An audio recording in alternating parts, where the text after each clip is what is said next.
ગુજરાત પ્રદેશ કોંગ્રેસ કાર્યાલય રાજીવ ગાંધી ભવન ખાતે સંગઠન પ્રભારી મુકુલ વાસનિકના વરદ હસ્તે મીડિયા સેન્ટર અને વોર ફોર ન્યાય ઝોનનો શુભારંભ કરવામાં આવ્યો। લોકસભાની ચૂંટણીને અનુલક્ષીને ગુજરાત કોંગ્રેસ સમિતિ દ્વારા તૈયારીઓ શરૂ કરી દેવામાં આવી છે। ત્યારે ગુજરાતની 26 બેઠકો પૈકી 20 જેટલી બેઠકો પર પોતાના ઉમેદવારો જાહેર કરવામાં પણ આવ્યા છે, જ્યારે બાકીની બેઠકો માટે નજીકના સમયમાં કોંગ્રેસ મવડી મંડળ દ્વારા ઉમેદવારોના નામની જાહેરાત કરવામાં આવશે, જેને અનુલક્ષીને આગામી ચૂંટણીમાં શાસક પક્ષને માત આપવા માટે ગુજરાત કોંગ્રેસ સમિતિએ કોઈપણ પ્રકારની ઢીલ રાખવા માંગતી નથી અને તમામ બેઠકો પર પોતાના ઉમેદવારોને મદદ મળી રહે તથા મીડિયા, સોશિયલ મીડિયા સહિતના માધ્યમો દ્વારા ગુજરાતના મતદારોને આકર્ષવા માટે ઈડી ચોટીનું જોર લગાવવામાં આવી રહ્યું છે। ત્યારે આજરોજ ગુજરાત પ્રદેશ પ્રભારી મુકુલ વાસનિકના વરદ હસ્તે ગુજરાત પ્રદેશ કોંગ્રેસ કાર્યાલય રાજીવ ગાંધી ભવન ખાતે તમામ સુવિધાઓથી સજ્જ મીડિયા સેન્ટર તેમજ વોર ફોર ન્યાય ઝોનનું ઉદ્ઘાટન કરવામાં આવ્યું હતું।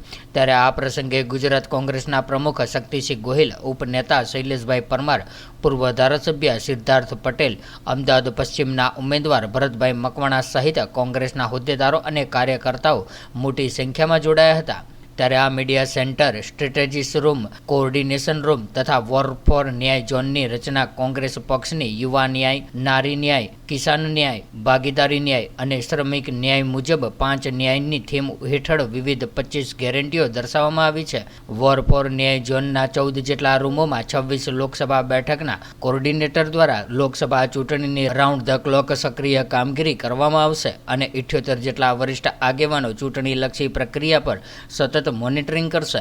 ત્યારે દરેક લોકસભાના ઉમેદવાર તેમના ચૂંટણી એજન્ટ સાથે વોર રૂમ કોઓર્ડિનેટરો ચૂંટણી પ્રક્રિયા, પ્રચાર પ્રસાર, જાહેર સભાઓ, પ્રેસ કોન્ફરન્સ, મીડિયા સંકલન, સ્ટાર પ્રચારક સંકલન, પ્રદેશ રાષ્ટ્રીય આગેવાનોની રેલીઓ, સભાઓ માટેનું સંકલન war room, media centre, command સેન્ટરથી કરવામાં આવશે અને રાષ્ટ્રીય નેતૃત્વ સાથે સંવાદ તેમજ વ્યૂહરચના માટે સ્ટ્રેટેજી ઝોનની પણ ખાસ વ્યવસ્થા કરવામાં આવી છે। ત્યારે આ મીડિયા સેન્ટર દ્વારા ચૂંટણી દરમિયાન વિવિધ ચેનલોમાં પ્રતિનિધિ મોકલવા, પ્રેસ નોટ, પ્રેસ કોન્ફરન્સ, જાહેર ચર્ચાઓ માટે પ્રતિનિધિ સંકલન કરવામાં આવશે। આ પ્રસંગે ગુજરાત કોંગ્રેસના પ્રદેશ પ્રભારી મુકુલ વાસનિક દ્વારા પત્રકારોને સંબોધતા ભારતીય જનતા પાર્ટીની કેન્દ્ર અને ગુજરાત સરકારને આડે હાથ લીધી હતી અને ખેડૂતો, યુવાનો, મહિલાઓ ઉપરાંત પછાત વર્ગ માટે ભાજપ સરકારે ઠાલા વચનો આપ્યા હોવાનું પણ જણાવ્યું હતું અને કોંગ્રેસના ન્યાયપત્ર રૂપી ચૂંટણી ઢંઢેરાની પણ વિસ્તૃત માહિતી આપી હતી। प्रदेश कांग्रेस कमेटी के हमारे कैंपेन कमेटी के अध्यक्ष सिद्धार्थ पटेल जी, रामकृष्ण गुप्ता जी, उषा भाई जी, सारिका चौधरी जी और यहाँ पर हमारे मीडिया विभाग के अध्यक्ष मनीष जोशी जी और सभी पत्रकार, चुनाव की प्रक्रिया आरंभ हो चुकी है और देश भर में एक परिवर्तन का वातावरण है। जिस दिन से चुनाव आयोग ने औपचारिक तौर पर चुनाव की तिथियों की घोषणा करी, उसके कुछ समय पहले से ही एक बदलाव का वातावरण देश भर में होने में नजर आ रहा है। 10 साल पहले देश की राजनीति में यहीं से एक नेता ने एक महत्वपूर्ण जिम्मेदारी संभाली। जिम्मेदारी संभालने के लिए जब ये यहां से चले थे तो समाज के तमाम वर्गों को अलग अलग तरीके से उन्होंने लुभावने के लिए वादे किए थे। आज 10 साल के कार्यकाल में अगर देखेंगे तो ये पता चलता है कि दिए हुए वो हर वादे कहीं पर भी अमल में लाने की दिशा में उनकी ओर से, उनकी सरकार से और से कोई प्रामाणिक प्रयास नहीं हुआ। नौजवानों के साथ धोखा हुआ, महिलाओं के सुरक्षा का वादा किया था, उनके साथ धोखा हुआ, व्यापारियों के साथ धोखा हुआ। जिस तरह से जीएसटी देश में लाने का काम किया। उस जीएसटी से व्यापार बढ़ने की जगह वहां पर रुकावटें बनी है, ये हमने सबने देखा। किसानों के साथ धोखा हुआ। जो 3 काले कानून संसद में पारित करे थे वो किसानों के हक में नहीं थे, वो किसानों के खिलाफ में थे। आखिर सरकार पर कितना दबाव आया कि सरकार को वो कानून पूरी की पूरी तरह से वापस लेने का काम करना पड़ा। 2022 के लिए अगर आंकड़े देखे जाए तो पता चलता है कि 11,290 किसानों ने पूरी एक वर्ष में आत्महत्या करी। 2014 से 2022 का अगर आंकड़ा देखें तो पता चलता है कि करीब 1 लाख किसानों ने आत्महत्या करी। जिन किसानों को कहा गया था कि उनको बड़ा मुनाफा मिलेगा, इस तरह के दाम फसल को दिए जाएंगे, लेकिन उनके साथ कितना बड़ा धोखा हुआ। तो समाज का हर वर्ग, नौजवान, किसान, व्यापारी, महिलाएं, समाज का वंचित वर्ग, पीड़ित वर्ग, परेशान वर्ग, जिसको मजबूत हाथों के सहारे की जरूरत थी, उनको छोड़ दिया। तो इस तरह का धोखा नरेंद्र मोदी जी ने ये देश के साथ किया है। ये 10 साल की कहानी जब इतिहास में लिखी जाएगी तो ऐसे लिखी जाएगी कि ये 10 साल बड़े अंधकारमय थे। ये 10 साल पूरे अन्याय से भरे हुए थे। ये 10 साल पूरी तरह से अराजकता से भरे हुए थे। ये 10 साल सरकार की ओर से नफरत और द्वेष फैलाने में बिता दिए। इस तरह से ये 10 सालों की कहानी लिखी जाएगी। भारत के लोकतंत्र के सामने जबरदस्त चुनौती खड़ी है। अगर फिर दोबारा दुर्भाग्यवश अगर नरेंद्र मोदी जी और भारतीय जनता पार्टी सत्ता में आते हैं तो ये मान लेना होगा कि ये इस बार जो लोकसभा का चुनाव हो रहा है ये आखिरी का चुनाव साबित होगा। इस मुल्क का संविधान समाप्त करने का काम भारतीय जनता पार्टी करेगी। इस तरह का काम उन्होंने पिछले सालों में किया है।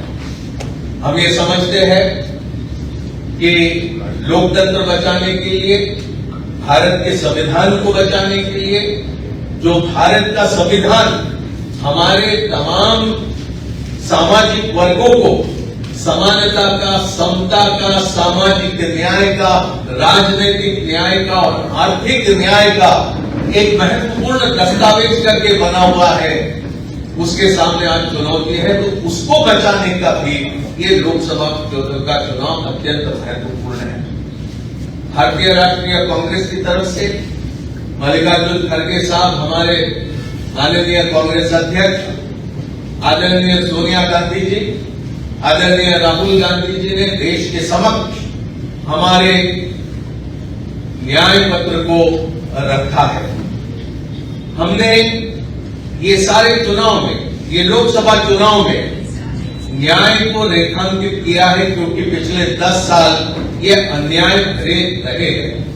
और हमारे ये न्याय पत्र के जरिए हम वादा करते हैं नौजवानों को, हम वादा करते हैं महिलाओं को, हम किसानों को वादा करते हैं, श्रमिकों को वादा करते हैं, और इसी के साथ साथ हम सामाजिक और आर्थिक जनगणना करके हम समाज के विभिन्न वर्गों को भी हिस्सेदारी का, न्याय का एक विश्वास दिलाते हैं, वादा करते हैं।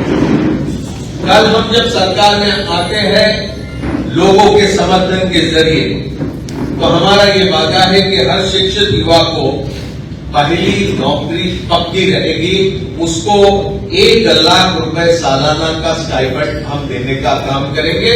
जितने भी सरकारी पद आज रिक्त पड़े हैं, जो अनुमानित 30 लाख है, वो हम एक निश्चित समयावधि में हम भरने का काम करेंगे।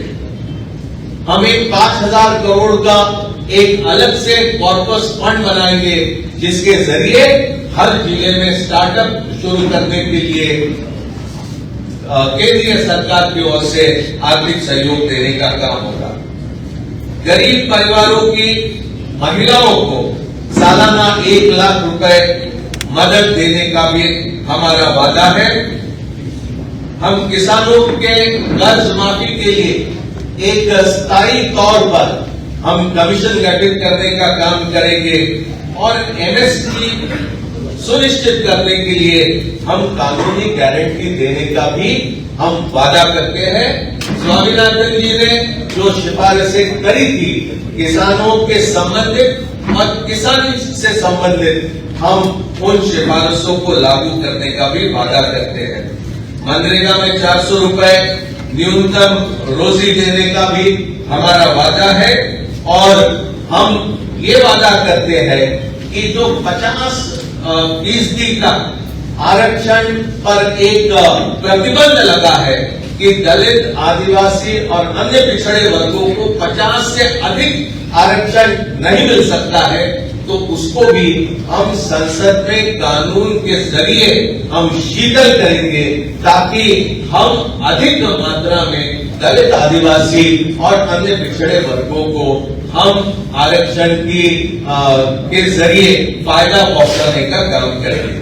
हमारा प्रयास रहेगा कि जो दबा कुचला व्यक्ति है, जिसके आंखों में आज भी आंसू बने हैं, अपने आंसुओं से जो अपनी प्यास बुझाने का काम करता है, लेकिन जिसके तरफ भारतीय राजनीति में जिन्होंने तमाम वादे करके इस संदर्भ में पूछते होंगे तो आप जरूर पूछिए, मैं उसका समाधान करने की कोशिश करूंगा। सर मुकुल जी, आप जो बता रहे हैं कि 50% जो अनामत जो है उसको आप बढ़ा के कानून बढ़ा के बढ़ाने की बात कर रहे हैं, तो कितने % तक ले जाए? इससे तो ऐसा होता है कि बाकी का जो समाज है वो तो नौकरी से वंचित रह जाएंगे। जैसा 50% से बढ़ा के आप आगे के ले जाने की सोच रहे हैं, बाकी लोगों को तो कोई नौकरी नहीं मिल पाएगी, तो 16 वर्ग उनका क्या होगा? देखिए, हम इस बात को अच्छी तरह से समझते हैं कि समाज में हर व्यक्ति को अपने अवसर मिलने चाहिए, इसमें किसी भी तरह से कोई संदेह रहने की आवश्यकता नहीं।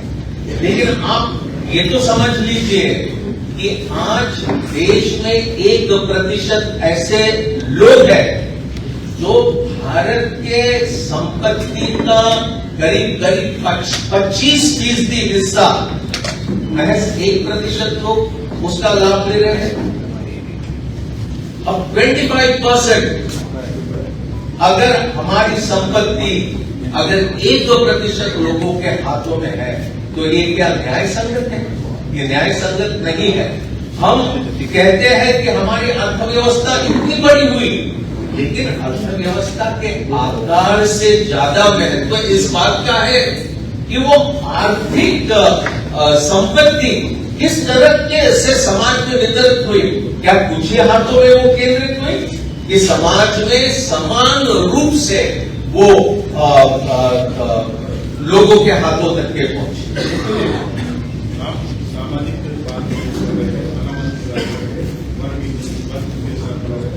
तो आर्थिक तौर पे जो पिछड़ा लोग है उसका अनामत के लिए कुछ करेंगे?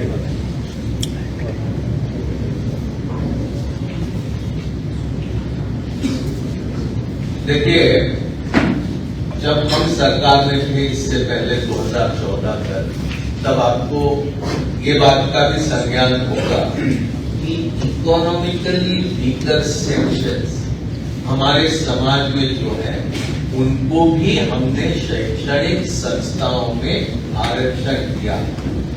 ऐसे शैक्षणिक संस्थाएं जहां पर सिर्फ वो लोग जा सकते थे जो आर्थिक तौर पर संपन्न है, ऐसी शैक्षणिक संस्थाओं में हमारे सरकार के कानून की वजह से वहां पर आर्थिक तौर पर जो कमजोर है उनको। सर, लोकसभा चुनाव राजकोट के प्रत्याशी जो बीजेपी के हैं उसके बारे में वहां जो कुछ चल रहा है उसके बारे में आपको संज्ञान होगा।